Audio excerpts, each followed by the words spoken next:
चला आपण आता अंड्याची रेसिपी करणार आहोत। इथं मी पाणी गरम करायला ठेवलं होतं। पाणी थोडंसं गरम झालं की त्याच्यात अंडी शिजत घालायचे आहेत।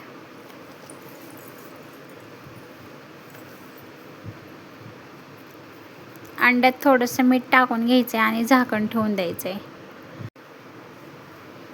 अंडी शिजोस्तोवर मी इकडे कांदे कापून घेतलेले आहेत, टोमॅटो, हिरवी मिरची आणि लसूण पण सोलून घेतलेला आहे।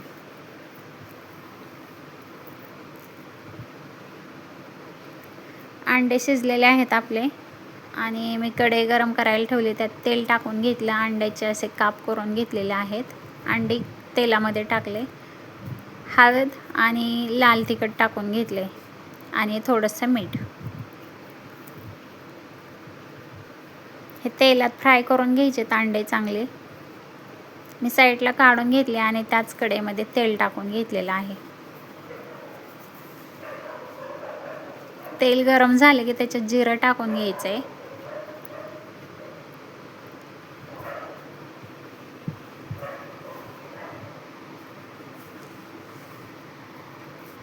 नंतर कांदा, लसूण आणि मिरची पण मी टाकून घेतली। कांदा चांगला लालसर भाजू द्यायचा आहे आपल्याला।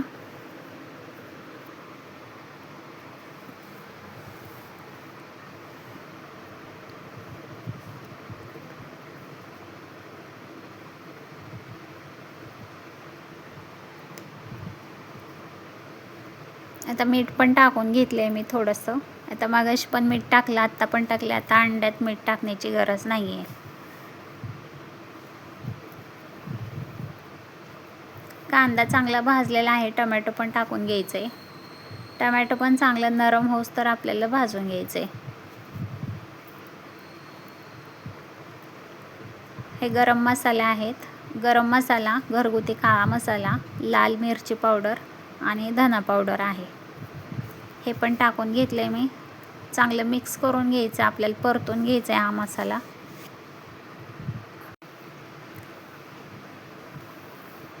छान परतून तर झालंय।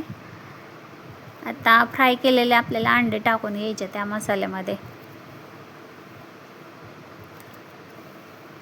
जास्त काय ह्या भाजीला आपदत बसायची गरज नाही, अगदी झटकीपट होऊन जाते ही रेसिपी। मिक्स करून झाले, थोडीशी कोथिंबीर टाकली मी वरून।